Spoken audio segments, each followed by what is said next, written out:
Hey everybody, Outdoor News Radio. We're going to record a video segment for our social media channels to accompany our radio segment. I'm Rob Drieslein. Tim Lesmeister, you can see him there. He's live from the island. How are you, Tim? And I'm clean shaven. Yes, I was going to look. Going to mention that. Yeah, what inspired that? You shaved the goatee. Well, I'm wearing a mask these days, and it just didn't fit right with the hair, so I decided just to get rid of it. Okay. Plus, I got beat out in a bet too. Oh wow! My grandson and my son beat me out in a bet, and they originally made me shave it into it was a Fu Manchu. If you want to see what it looks like, go to my Facebook site. I was in a Fu Manchu. I saw that. That was great. Yeah. All right. Yeah, and then I just wore a plain mustache for about 2 days to remind me of my early days. Of the 70s, yeah. Yeah, everybody wore a mustache in the 70s. Yeah, no kidding. My wife said I had to shave it off.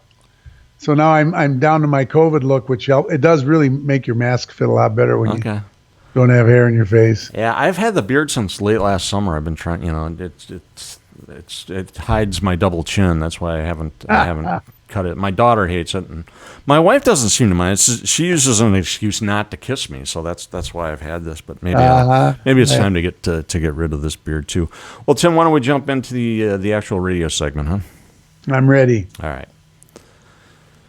Hey, everybody, and welcome to our final segment of this week's installment of Outdoor News Radio. We always wrap up the show with our friend Tim Lesmeister. Tim, a regular blogger at OutdoorNews.com, and you can read him in the print version of our newspaper. Call 800-535-5191 to subscribe, or you can do that online at OutdoorNews.com. Also, Tim, welcome. How you doing, my friend?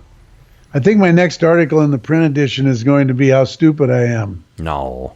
Yes, because I'm constantly bad-mouthing all these special regulations for larger fish, and according to everyone I'm talking to in Minnesota here lately, the fish they're catching seem to be nicer sized fish. My son said it was the best crappie season he's had on record, and he's 47 years old, and he said the crappies he was catching this year in all of the metro lakes were on that 12, 13-inch range, and that's pretty unusual. Did he chalk that up to some special reg, Tim, on those lakes? That not so much special regulation as much as just I think what's happening is that we're just seeing that crappie fluctuation. The special regulation is definitely responsible, though, I think, for some of the bigger northern pike that he's seeing in lakes like Minnetonka and Waconia and some of those in between.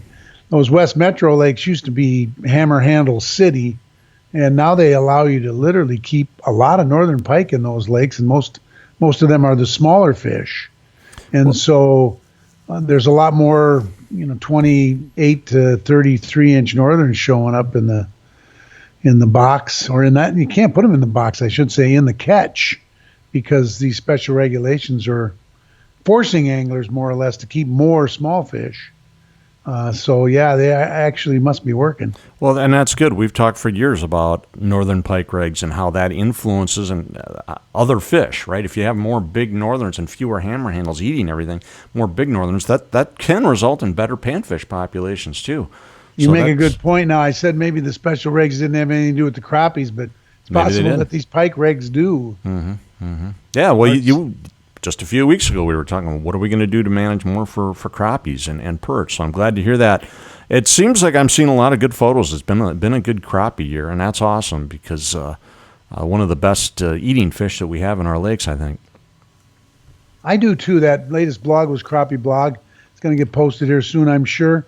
The bottom line is that we have a opening day that promotes pike and walleyes, and everybody goes after pike and walleyes after opener bass, and they kind of leave the panfish alone because they're waiting for those bluegills to move up to the docks, and the crappies just get a little harder to catch. But as far as I'm concerned, if you're not fishing crappies, even right now, up until about the second week of June, you're missing a heck of a fishery, and walleyes really don't even start up good until about the first and second week of June. So you're wasting a lot of time fishing for walleyes when you should be fishing for crappies. On a completely different note, talking about a totally different fish, how about Gord Ellis, our Canadian columnist in Outdoor News? Fishing for coaster brook trout off, off Thunder Bay in Lake Superior, posted an incredible brookie coaster brook trout on social media this past week. That fish was huge. I fully admit, Tim, when I first saw it, I thought it was a lake trout. I did a double take, and I was like, "Wait, look at the tail on that thing. That's a speck." I know, and it's funny because it's really hard to target coasters because they move out into the big lake and then they'll sometimes funnel up to the mouths and jump into the rivers. But they're not the easiest fish to target. No. So when you get a good coaster run, you'll definitely want to get out there and take advantage of it. But to catch them that big, that is. What was that thing? That had to be over 6 pounds, 7 pounds, wasn't it? Yes, and the fish. That fish, they need to check it out and see if it is radioactive because it must have come out of the warm water discharge to a nuclear power plant that's leaking. That's the only thing I can figure out. A very impressive fish, and we unbelievable. We need to try to get that. Yeah, we got to try to get that in the print version of Outdoor News somehow. Have to. Yeah, that. They talk about once in a lifetime this, once in a lifetime that. That is a once in a lifetime fish. You'll never see a fish bigger than a long time. Tim, do you see many coasters down in the lower part of Lake Superior, down in your neck of the woods? You used to see them a lot. You used to see a lot of coasters down here in Lake Superior. Not so much anymore. No, they don't. We don't seem to get the brookies out in the big lake at all. Some phenomenal brook trout fishing up here. The Cranberry River, the Flag River, some great South Shore brook trout fishing, but not the coasters. But the North Shore, North Shore's done pretty well. I know I've got a guy out of Duluth that fishes them hard. Parrish catches them, farther, way up the shore, almost to Canada. And of course, I think Canada's clearly got a pretty good fishery cooking up there. If you stock them, you'll get them. Mm-hmm. We're in Wisconsin here, and the difference of whether or not you get, let's say, a king salmon is whether or not they're stocked. We get the occasional king comes rolling through here. Sometimes there's, a few, but those are coming out of Michigan. Okay. So you have to stock those fish if you're going to be able to develop a fishery, and they just don't do that here. This is Outdoor News Radio. Rob Drieslein chatting with our friend Tim Lesmeister a little bit, wrapping up this week's show.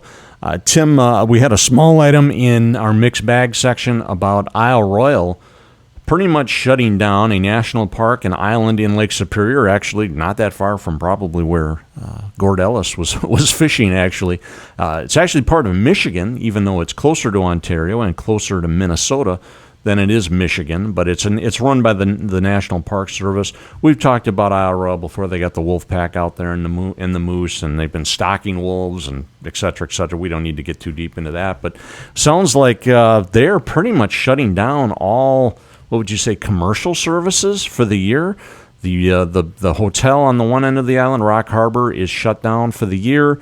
No ferry services cooking. If you want to get out there on your own boat or if you want to hire a float plane, it sounds like you can still access the island. But beyond that, that is going to be a very remote place, even more so than usual in 2020, it appears. What you're going to see is a fraction of the boats that normally go out there will be there this year. Once you start shutting down restroom facilities and docks, that kind of puts a lot of people off. But there'll still be people that go out to the island. There's always a contingency of boats that ends up in that bay and would be on the west side of the island. And they'll anchor up there and use their dinghies to boat into the island. And some of them just hang out there. It's kind of almost like what I would call Party Bay. But that won't stop people from fishing around the island there. That's some of the most incredible lake trout fishing in the world. Yeah. And I'm talking monster lake trout. That's the Siskiwit, right? The Siskiwit Lakers? Well, they got those and the skinny ones too. The fish are huge. Yeah. Around there, and there's a lot of them. And so that's what you not only do you get the people that got the big boats that just want to go out there and anchor and lounge, but you get the hardcore, and I'm talking the hardcore lake trout guys that go out to Isle Royale. They don't need restrooms. They don't need docks. They don't care. They'll use them if they're open, but the visitor center, I'm sure, is going to be shut down. There won't be anybody from the Forest Service there. To me, it's a travesty that they're shutting down the outdoors because of this virus. But it happens, and you just have to deal with it. I would say that your anglers are still going to go. There's going to be a lot fewer party boats out there this year. Yeah. I backpacked Isle Royale back in, I don't know, 95, somewhere in there, 96. And I got to think this would be a really fun year to be out there and backpack that island. I mean, there's going to be hardly anybody there. It's just a matter of how do you get there? I mean, taking the ferry was, even that was kind of an epic adventure when we did that. I guess about the only option if you don't have your own boat to take out there would be to find one of these services that'll take you out in a float plane and maybe land on one of the big lakes and drop you off. That's probably about the best option. Horrible way to go. It is. It'd be terrible. I unless you're out there with a boat, what fun is it? I mean, yeah, you can hike the island. You're going to get some phenomenal photos of moose. Sure. But right now, if you go there right now, I guarantee you the mosquitoes are starting, the flies are kicking into gear. Yep. And if you don't have all of the resources you need just to keep the bugs off you, the ticks are going to be incredibly bad this year. I wouldn't even think about going out to Isle Royale if I didn't have my own boat. Well, when I backpacked it, we encountered some tough mosquitoes. And in fact, there was one portion of our hike one morning when I would argue it was either the worst mosquitoes I'd ever seen or the top, 1, 2, or 3. I mean, it was absolutely incredible. We went through this, the trail went through this boggy wetland area, and I mean, just these clouds of mosquitoes, just like 1,000 of them, tracking each of us. And I mean, there was a moment it was like, if someone trips and stubs or twists their ankle and falls, they're just going to find our carcasses. They're just going to find bones because these mosquitoes will eat us alive. And we started moving up into higher ground, and then it started to rain, and we were hiking through the rain, and that beat back the mosquitoes, and that's like how we escaped them. But some of the worst mosquitoes I've ever seen have been on that island. Not only that, but once you get out of the mosquito zone and like get out to like an area where you got some sunshine, there might be a beach, it is the flies. All of a sudden you get attacked by the biting flies. There's no respite from the bugs on that island when they're bad. You have to make sure that you get out to Isle Royale during a time, and it's going to be earlier than now or a lot later than the middle of September. Yeah, I was going to say mid-September would probably be a really great time to be out there when the evenings start to get down in that freezing range, knocking the bugs back. But this will be a very unique year for Isle Royale, those people who are willing to brave the elements. Well, Tim, we're out of time, man, but I sure appreciate you spending this segment with me. It's always fun to catch up. Good luck. We'll chat with you again next week. Sounds good. All right, thank you. That was Tim Lesmeister. Read his blog at outdoornews.com. I've got a new blog about crappie fishing that just got posted. With that, I want to thank Tim, all the other guests, and all the listeners who've joined us here on the broadcast for the past 60 minutes. I hope everybody has a great week out of doors. I'm Rob Drieslein signing off for Outdoor News Radio. And we're still here on our video version. Tim, I didn't get to the topic of the LCCMR, Legislative Citizen Commission on Minnesota Resources, and my opinion that they really need to try to get that done. I'm not thrilled that the Republicans are saying they won't do it unless Tim Walz drops his clean car initiative. But as I said in my column, I guess they are sharing power at the Capitol, and if voters don't like the tactics the GOP is using to prevent that from happening, kind of using LCCMR as a hostage, as leverage, I guess we got an election this fall, and people can make their decision then. What is the problem with clean cars? Yeah, I know. I want to know. That's a whole other issue. Yeah, right. Why do we have a problem with clean vehicles? We don't. We shouldn't. No. I'm not a big fan of electric cars. If you look at the size of those batteries and how much it takes to create one, it's like, what are we doing for the environment with electric cars? Nothing really. You still got to create the electricity, and that comes from coal. But the bottom line is that I want clean cars, and I think the more we work on this, eventually that technology is going to create something that is going to be good for the environment. So we can never stop trying to achieve the best results. Sure. We stopped working on nuclear power, and where are we at today? We're in a situation where we don't have the ability to create, a fast neutron breeder reactor and do it well. It was stupid that we quit trying to create functional nuclear breeder reactors long ago because now we've got nothing today.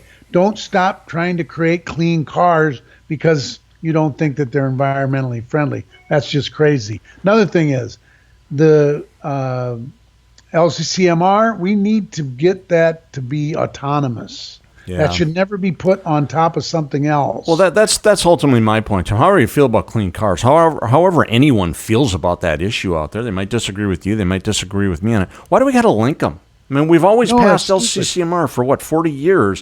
Why all of a sudden, in the first time in its history, are we talking about maybe not passing it? Early on, it was because of the wastewater. They wanted the wastewater treatment stuff attached. Everyone said, no, we're not doing that. And then they attached the clean cars. It's like, can't we just pass a clean bill based on its own merits? Exactly. Yeah. Exactly. Anyway. They're always, all these attachments eventually just bungle everything up and nothing goes. Well, Tim, we probably should. You're missing out on a really good piece of legislation that needs to get passed. Yeah, well, maybe it still will in the special session. We'll see what happens. Tim, we probably ought to wrap up for this week. We're going along here, but thanks for chiming in. I think I recorded it properly this time. That's good. I appreciate folks who watch the whole segment on our social media channels. Thank you, Abigail Dupay, for recording, and we'll try to do this maybe again in a couple weeks, Tim. Sounds good. We'll see you later. All right, take care, Tim. That Bye. was Tim Lesmeister from Outdoor News, outdoornews.com.